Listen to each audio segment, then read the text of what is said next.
Dati kaaway, ngayon best friend ha? Magandang gabi po sa inyong lahat, mga kababayan. At magandang gabi din po kay Atty. Vic Rodriguez, kay Absec, at sa lahat ng mga nangunguna sa hakbang ng maisog. Maraming salamat po. At ako po naimbitahan sa multing piging na ito, mga kababayan. Thanksgiving at saka renewal of commitment ng hakbang ng maisog. Ang hakbang ng maisog, mga kababayan, pinasimulan po ito doon sa Davao City. Pinangunahan po ng ating dating Pangulo Rodrigo Roa Duterte, kasama po si Atty. Vic Rodriguez, at maaaring pong iba na narito ay naroon din po sa unang araw kung kailan po sinimulan ang hakbang ng maisog. Mga kababayan, marami tayong pinagdaanan ng mga laban dito po sa hakbang ng maisog. Kung natatandaan pa ho ninyo, tayo po ay ginipit. Hindi lamang po isang beses, 2 beses, 3 beses, hanggang 4 na beses po. Pero patuloy po tayo nakikipaglaban para po sa ating inang bayan. Bit-bit po itong hakbang ng maisog. Kung saan po, tinig po ito ng ating mga mamamayan. Mga kababayan, maraming salamat po. Unang-una, dito po sa mga nangunguna, dito po sa hakbang ng maisog dahil isa po ako nabigyan ng karangalan para humarap sa inyong lahat sa gabing ito. At higit sa lahat, pinagpapatuloy pala itong hakbang ng maisog sa pangunguna na ngayon ng ating Senador, Atty. Vic Rodriguez. At mga kababayan, hinihiling ko po sa mga tumakbo noong nakaraang halalan 2025, isa na po dyan si Atty. Vic Rodriguez. Itong tinatawag nga po na Duterte, sana sa 2028, muling tumakbo ulit sila sa pagkakandidatura sa pagkasenador dahil nga tayo pinadaya itong putang inang administrasyon na ito. Totoo naman, putang ina. Siya na, nakapagburako, animal. Puta, naloko talaga tayo, mga partner. Di ba? Andyan yung partner ko, ayan, nakakulay asul. Okay, mamaya, magsasalita pa yan. Totoo naman, putang ina, kung hindi nila tayo ninalo, malamang sa malamang, itong si Atty. Vic Rodriguez na kaharap natin ngayon, kasama natin ngayon, maaaring nasa Senado na siya. Kaso, ang nakatistasyon na ito. Siyensya na, napagmurap na ang mga bangag kasi ito, mga kababayan. Siyensya na po, at medyo Bisaya po yung aking diksyon, pero pinipilit ko pong maintindihan po ninyong lahat yung aking pananagalog. Ako po, hindi po Tagalog, Bisaya o talaga ako. Pero, ipagpatuloy po natin itong hakbang ng maisog.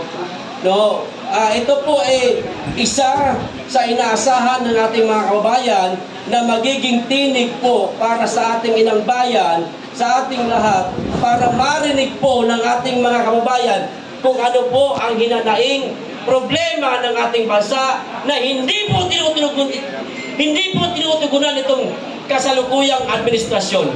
Hanggang dito lamang po. Maraming salamat. Magandang gabi. Ako po si Pamansang Loyan. Muli pala. Ayan. Tagaybay. Hindi natagay yan. Magandang gabi sa ating lahat at maraming salamat sa nag-organize po nitong Thanksgiving na ito. Lalo na sa pamunuan ng Hakbang ng Maisog, kay Kapsec Johnny Basco at kay Joseph Pinpin. At lalo na sa ating butihing senador, si Atty. Vic Rodriguez. Maraming salamat. Magandang gabi sa inyo lahat. At kasama na rin po mga bisita ngayon at ang aking kapwa mga vloggers. Ayan, dito ko po umpisahan mga kababayan ang aking pag-share sa inyo ng pananalita ngayon dahil bilang isang vlogger, binabayo po kami ng mga bintang na kami daw po ay mga bayaran. Kami daw po ay walang mga prinsipyo. Ito lang po ang aking masasabi sa inyo lahat.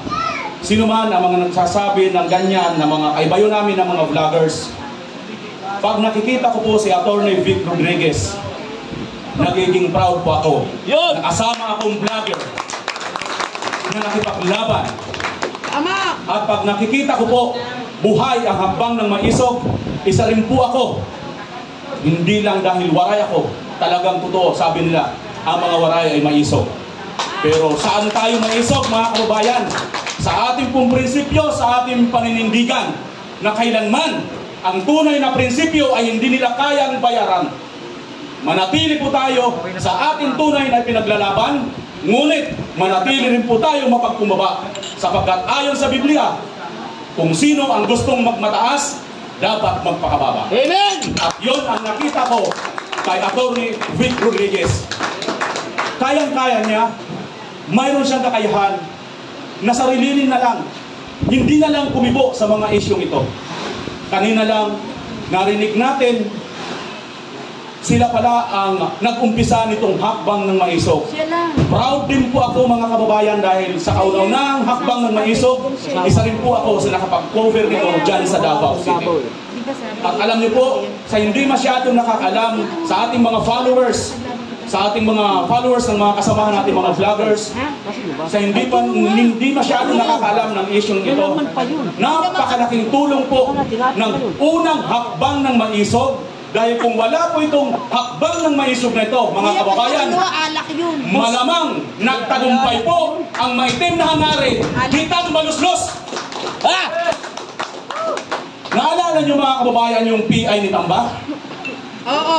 Dito po nag-umpisa ang lahat kung bakit nagsunod-sunod na po ang mainit na pananaw at ulo na itong mga tambaluslos, nitong mga krokodilos na ito sa mga Duterte at lahat ng mga kakampi ng mga Duterte. Tama.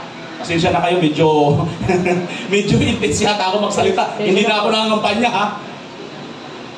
Gusto ko lang po sa inyong ipahatid, mga kababayan. Ayaw ko na pong pahabain ang aking salita. Dahil marami po sa atin ang nakafollow naman po sa hakbang ng maisog. Nakarating na po tayo. Lahat po ng hirap, pagsubok, lahat po ng panggigipit, naranasan po natin, kasama natin si Attorney Vic Rodriguez. Mayroon po mga plaza na isinasara, hinaharangan po ng mga truck. Saan ka nakakita sa Pilipinas? Freedom Park. People's Park? Mga trakturang nandoon? Ano yun? Babakahin mo yung plaza?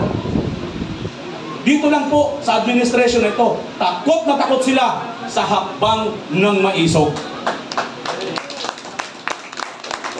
At bago pa ako magtapos, maraming salamat, hakbang na maisog.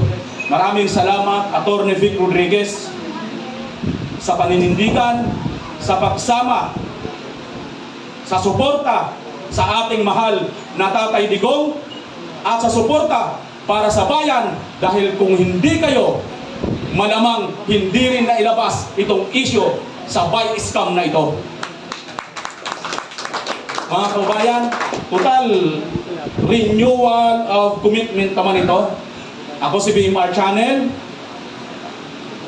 proud na makikipagkaisa ng organiko. Kailanman ang suporta ko ay hindi mababayaran. Maraming salamat. Okay, maraming salamat.